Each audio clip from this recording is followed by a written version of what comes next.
They did it on purpose. On my birthday, my parents slid a wrapped box across the table. Not to me, but to her, my sister.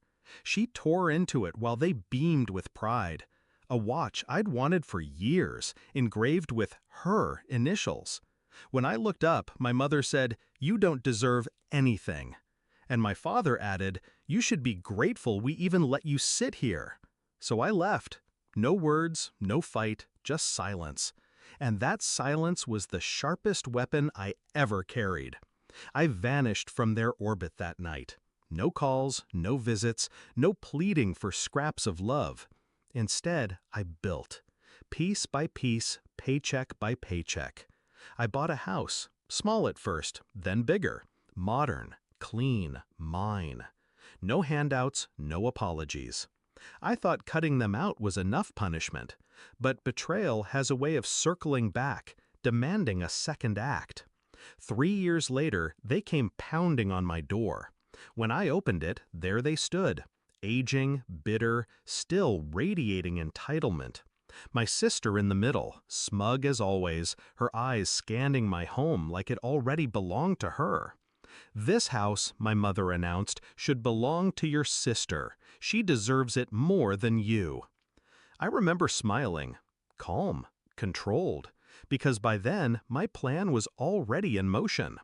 The truth is, I had been preparing for this moment from the day I left. The first clue came months after I cut ties. I heard whispers, debts, unpaid loans, creditors circling them like vultures. My sister living beyond her means, my father covering it with favors, my mother clinging to appearances. I stayed quiet. I watched from a distance. I kept receipts, property filings, business records, debts and collections, lawsuits pending.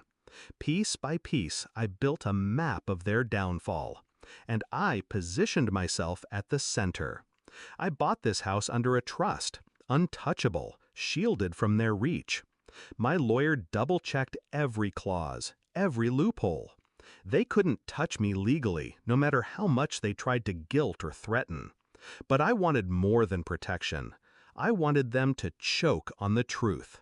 So I fed their creditors little sparks of information, anonymous tips, quiet nudges, just enough to speed up what was already inevitable.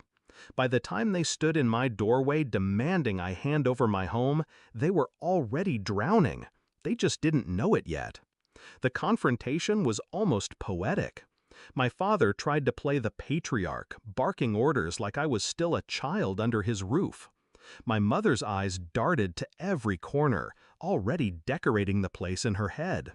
My sister smirked, certain I would fold the way I always had.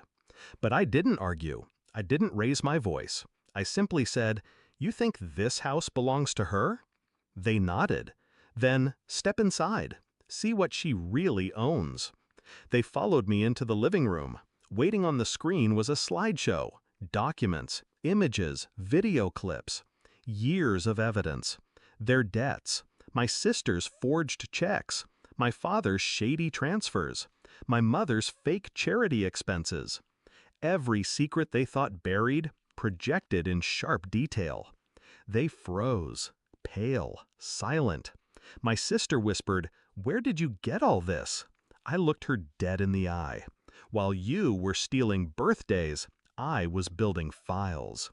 The beauty of revenge isn't in shouting. It's in watching realization spread slowly, like poison. My father sank into a chair, his hands trembling. My mother reached for excuses, then swallowed them when another file appeared. Her handwriting, her signature. My sister's smirk dissolved into panic. I let them sit in it. I let the silence press down, heavier than any scream. And then I handed them the final document. Foreclosure notices. On their home.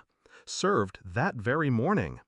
"This house," I said softly, "it's not hers. Yours is gone. And everything you thought untouchable is already ashes." They begged. They pleaded. My mother grabbed my hand, tears streaking her makeup. My father muttered about family and forgiveness. My sister's voice cracked as she swore she'd change. But I remembered the watch, the sneer, the words, "You don't deserve anything." So I stood, walked to the door, and opened it. "Get out," I said. Calm, cold, final. They shuffled past me, broken shadows of the tyrants who once ruled my life. When the door clicked shut behind them, I didn't feel sadness. I didn't feel guilt. I felt release. Because I hadn't just taken revenge, I had ended the cycle. They had spent my entire life convincing me I was undeserving. And yet, here I stood, with everything they lost because of their own greed. Do I regret not forgiving them? No. They taught me that love was conditional, that worth had to be proven, that family could be weaponized. So I became a weapon, sharper than they ever imagined. And when they demanded what was mine, I didn't raise my voice. I smiled, and I buried them with their own sins.